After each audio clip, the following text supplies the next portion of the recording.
Hi,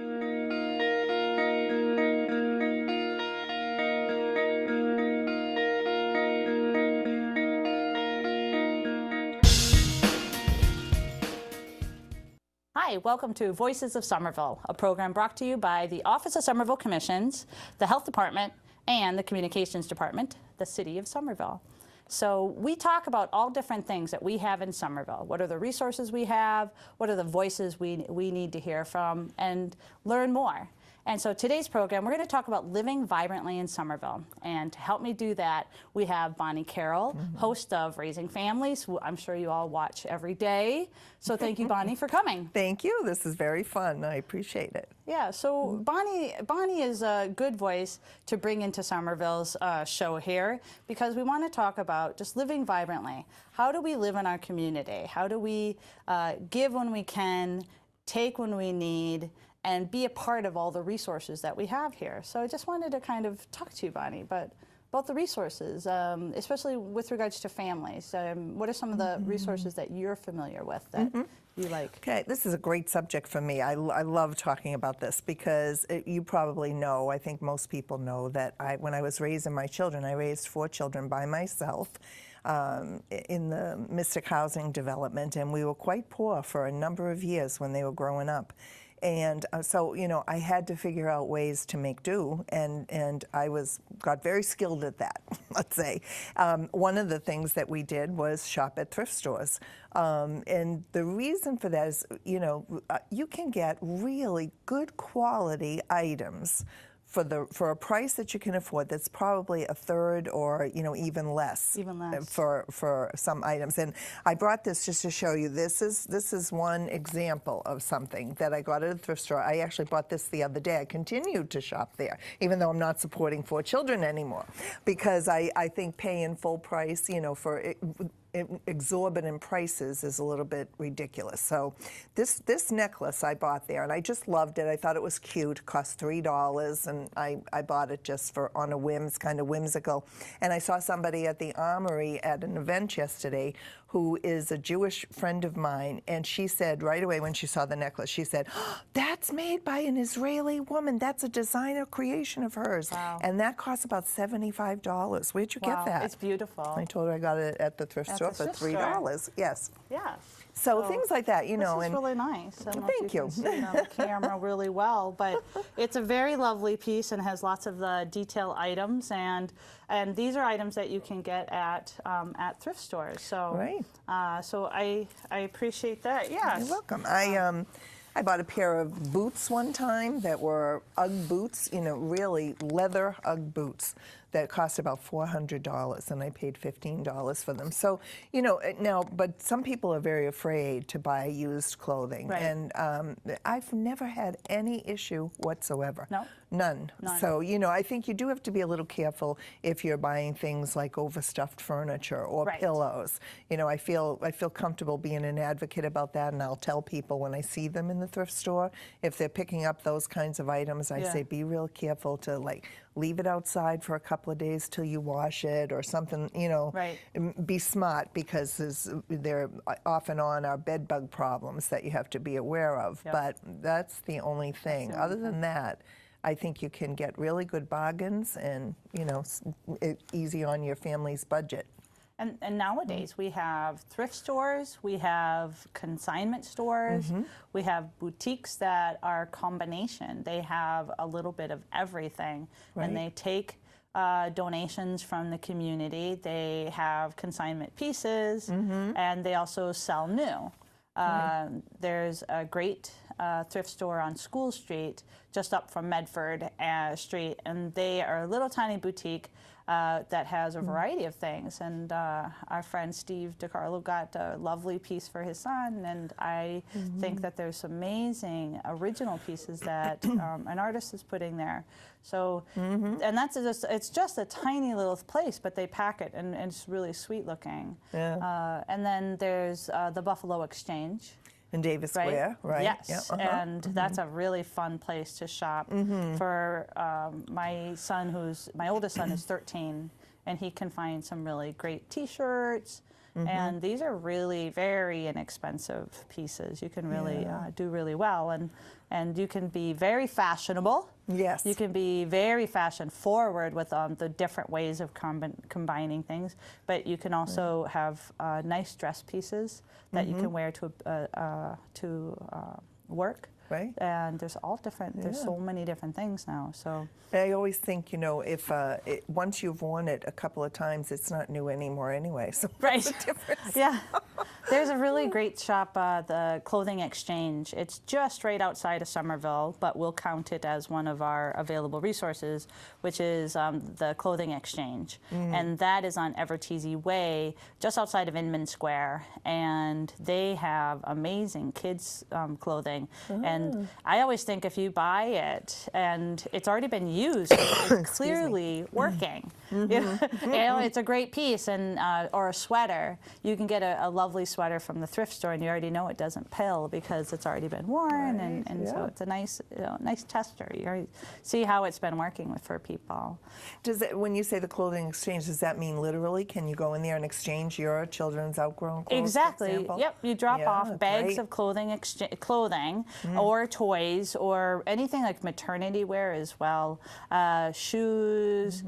There's diapers, cloth diapers. There's many age groups of clothing, and you can drop them off, and then they count. If you give a bag, you get a bag, and then there's a whole room full of baby Bjorns, little bouncy chairs that I had my son live in for at least a year, and there's strollers, there's all different kinds of equipment, and a lot of those things are just free because people just drop them off and you can get them all. And then there's plenty of toys and books, and all of these things are all kid tested, They're already there, they've been used. So those are amazing, and that's really a clothing exchange. And I think that that's part of that vibrant living, which is live in your community, use your resources.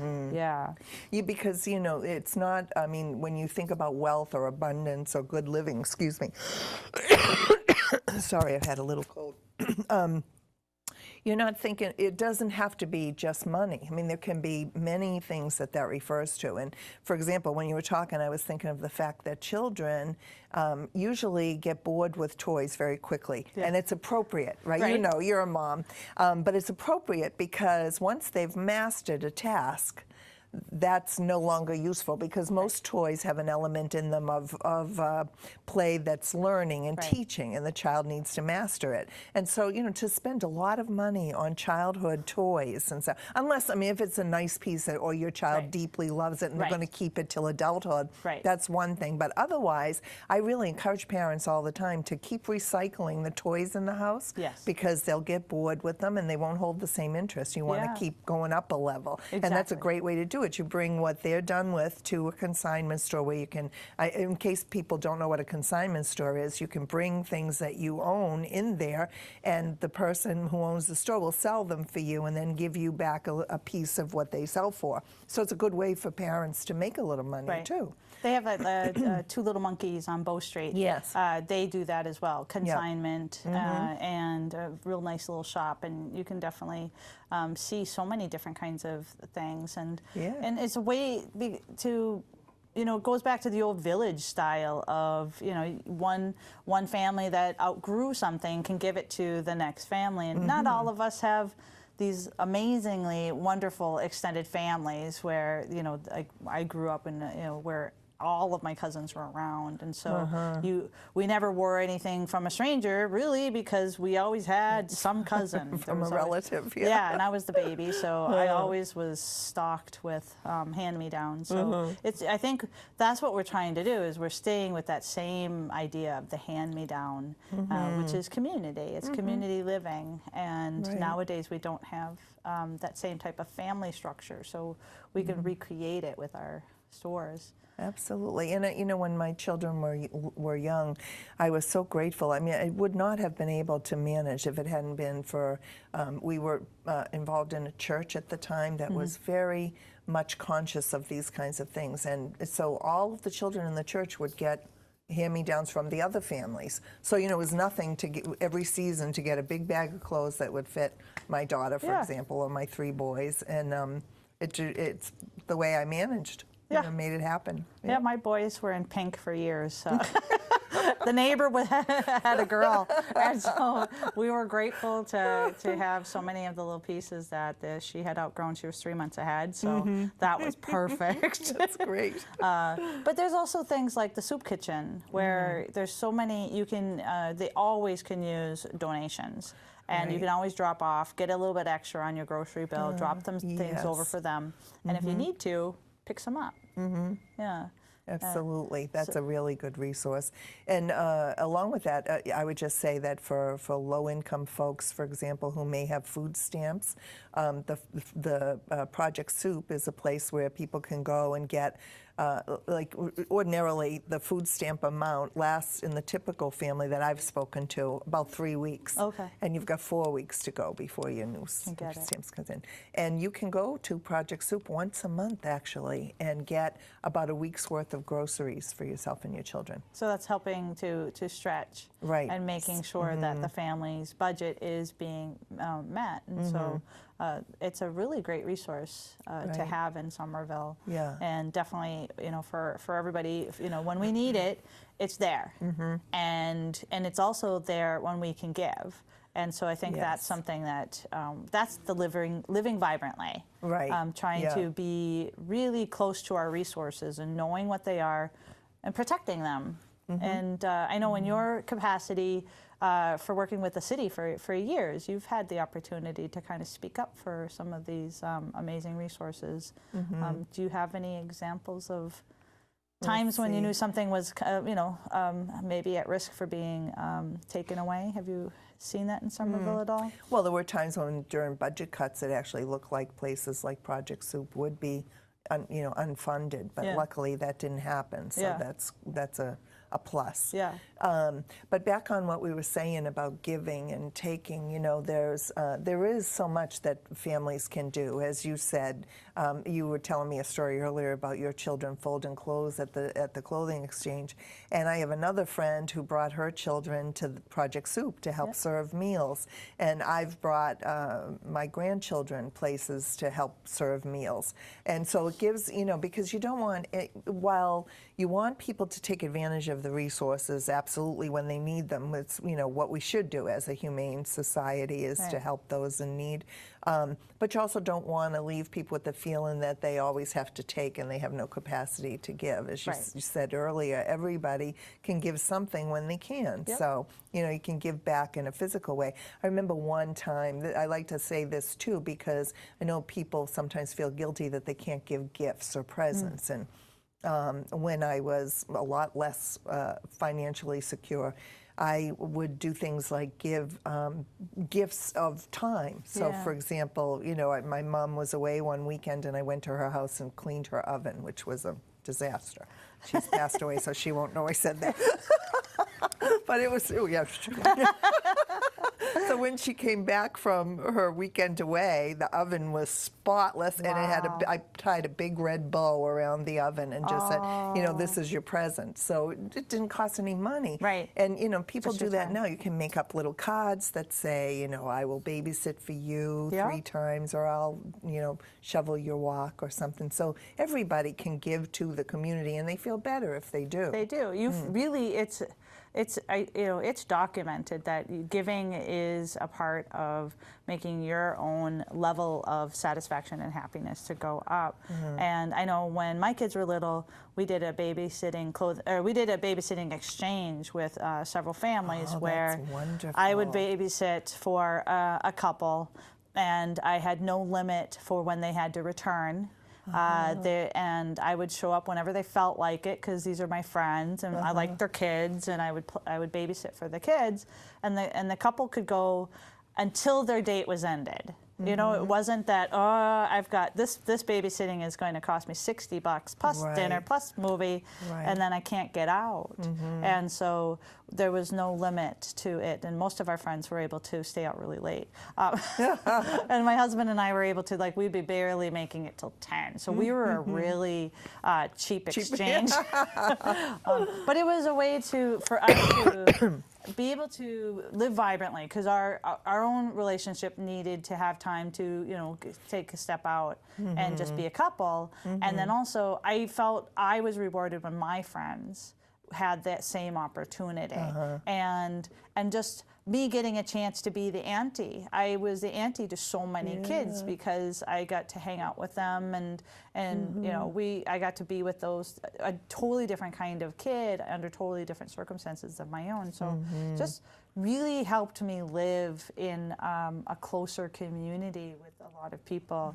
And if you offer something like, I'll babysit your kids and you can come whenever you want, that's a really that's a nice offer to get from wonderful. people. Right? Right? Every parent needs time away, Yeah. and I think about that a lot for the parents who can't afford it, or you know, it's critical because they need to get away. It's not even just a frivolous thing; it's a real thing. It's a real and need. parents need a break, right? Yeah. And what a great thing to do, as you said. You know, that's living vibrantly. You've got a community that you're connecting with, and you know, swapping. It brought to mind something that I'm not sure is going on in Somerville right now, but at one time there was a little bit of a movement towards it. It may be happening in small sections, but I don't think it's not happening, at least that I know of, citywide, and I apologize for that if it is already happening.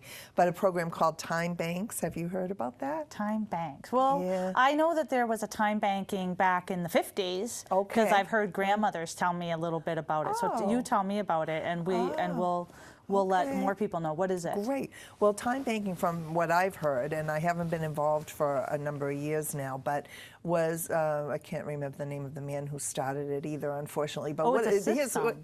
What'd you say? It's a system. Yes, it's a system. Oh, all and right. here's how it works. So basically, everybody has some skill that they can do. Maybe somebody cooks, and somebody else knows how to do small carpentry work, and someone else babysits, whatever. Or cleans ovens. And you're right, cleans oven. And you get everybody signs up to be part of this program. And basically, they list what their skills are and maybe times available or something like that. It does require a certain amount of organization, and somebody has to administer it a little bit, but not much from what I recall. Anyway, people could, like, let's say you need some carpentry work done, and somebody comes and does the carpentry for you, and it takes 2 hours. Well, he has now 2 hours of time banking. What do you call it? Like almost like an invoice. In the savings account. Right, yeah, in a savings account. Right. And so then he may want, you know, somebody to bake a cake for his wife's birthday. So he might trade his time, and it's not the same person. It's a whole network of people. Right. So within that network, somebody bakes cakes, and he switches, you know, he uses his time banking dollars, they actually call them dollars, to purchase what he wants. So it's like a bartering system. Which is perfect. I thought I saw something on the website that there was, or a listserv, an email listserv, that there was a bartering. And I can't remember if it had been organized to an hourly rate, but I know that there was a, you know, I have something. You know, and then I think there were like a monthly meeting where you would meet up and over by Nunziato, I thought. Oh, so, I see. I'll look this up. Yeah, so there's different things. So Google these resources, because these are out there, and these are something that I'm really interested in. So I'll probably be Googling them myself and putting them into a resource pamphlet that we do. You've done that. That's been great. The definitely, resource book you put out. Yeah, and you know, the Office of Somerville Commissions does try to put resources up on its website, and more will be coming up as we have a new live blog that's coming too. So we'll have more resources, and then also having copies on the website as appropriate, but also we're going to have hopefully things at the library as well. So trying to keep these types of resources, because you know, for families, I tried to live, you know, as close to the community as possible, and why buy a piece of clothing for a kid that's only going to be worn for such a short time? My oldest son, he was the greatest kid. He was just like a doll. You put clothes onto him and take them off almost practically as new as when you put them on, as opposed to the younger one where.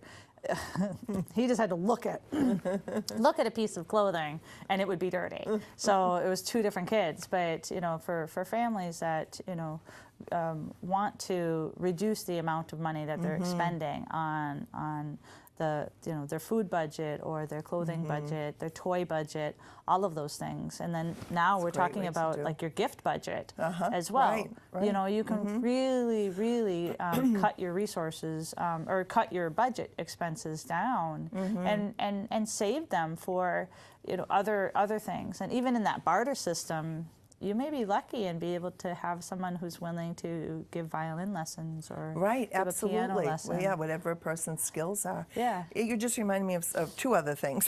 One is the library, and you know, I can't overestimate how, or underestimate rather, how important the library system is, because you know, you can get books for free there, you can get DVDs right out on your library card, you can, for no cost at all. No cost at all.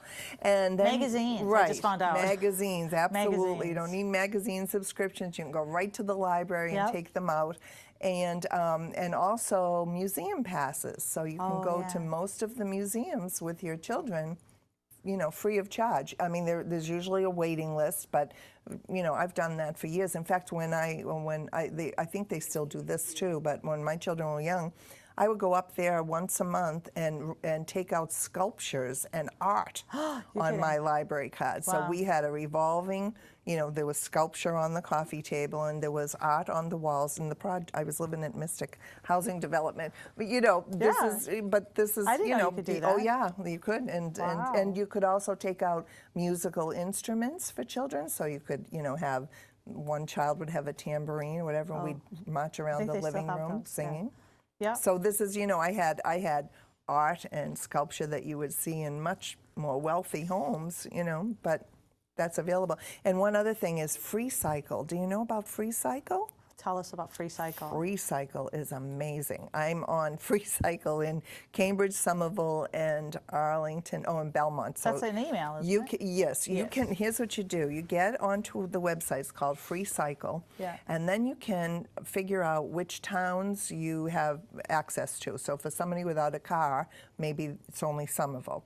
For somebody who can get around, maybe it's more towns. But what you do is you get emails all the time, and you can get to control it on your computer however you like them to receive them. But you get emails from people who have things that they want to donate. They just want to give them away.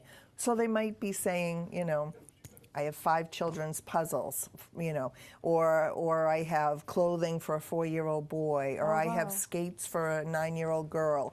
And you just literally go to, you type in and you say, I'd like that.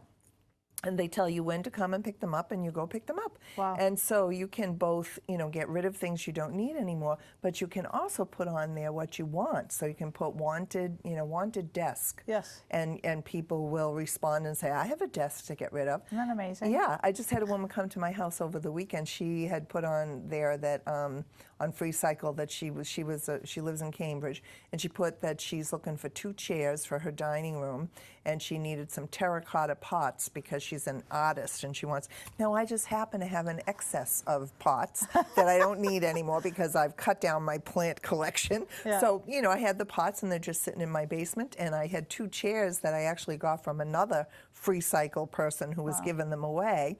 I was going to refinish them, decided not to refinish them. So she came and picked them up and cleaned them out of my basement, and she's completely delighted because she got 2 chairs and a bunch of pots free.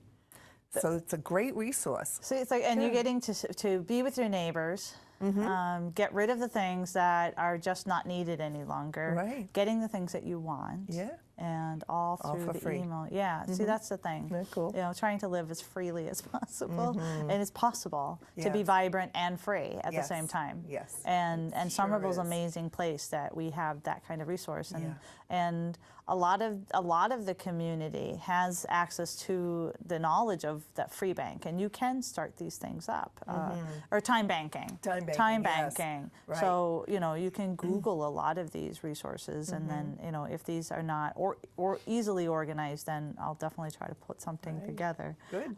Because I think that it's important to give when you have time, when you have resources. And I so very rarely have any. You know, I might give, you know, to my local charities. I can give, you know, tens of dollars, you know, in a little bit. But usually it's my time. I give a lot of my time because I just don't have that kind of extra cash to give. But I have plenty of time, and I have no problem commandeering my kids to give them their time into the community as well. That's great. Such a great lesson for them to learn young. So what else? Have we covered all the different boutiques? Well, we covered all the boutiques, I think. Right? Yeah. Boutiques, Project Soup. Yes, I had one more thought. I have two more things. All right. One is there's the Garment District, which is also not a Somerville place, but it's right over the border into Cambridge. And what's so good about the Garment District is you can go there certain days. I don't remember which days it is, but the clothing there is always, it's used and it's always very inexpensive. But you can also go one day a week and fill an entire bag for $1. Wow. So, you know, a shopping bag or something. Man. So imagine for children's clothes, you know, for $1. What was the other one? And the other one is CSAs, the Community Supported Agriculture. That's an amazing. That's a whole nother show, but definitely right. to live locally and eat locally is really, that's vibrant living. And also with the CSAs, as Community Supported Agriculture, you can buy a share maybe with one of your neighbors if you don't need as much produce as they produce, you know, a week, but for much less than what you spend to go to a grocery store and buy it. So and you get so much. you get more than, usually more than you can use. Amazing, and it really is an important piece of keeping the food chain local. It really is very good. And yeah, you get to even experiment with some new veggies. Yes, new they usually try new come things. with recipes. That's which is really, that's brilliant. So live vibrantly in Somerville with, you have thrift stores, you have consignment stores, you have Project Soup, you have the community, what is it, CSAs? Yeah, Community Supported Agriculture. Community supported agriculture.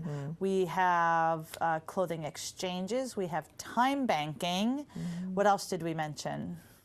The free exchange, cycle. free cycle. So free cycle, time banking, CSAs, Project Soup. Thrift stores, consignment stores, Goodwill. Goodwill is great these days. Salvation Army. Oh yeah, I remember years ago that that was tough. But now everything I'm wearing is consignment or Goodwill. Me too. Right. So two people who are experts in living as locally as possible, giving our thoughts and sharing what we think are ways to be in our community vibrantly, giving and taking on a daily basis. I think that you'll see what amazing life you can get out of your community.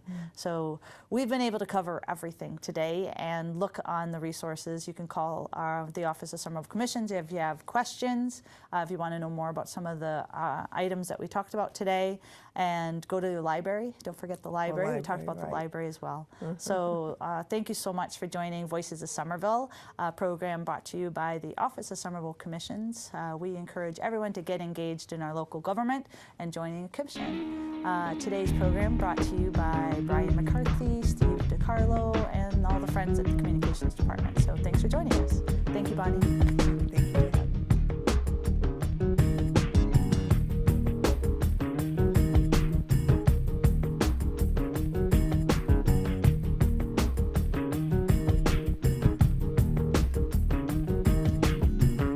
Something in me, dark and sticky.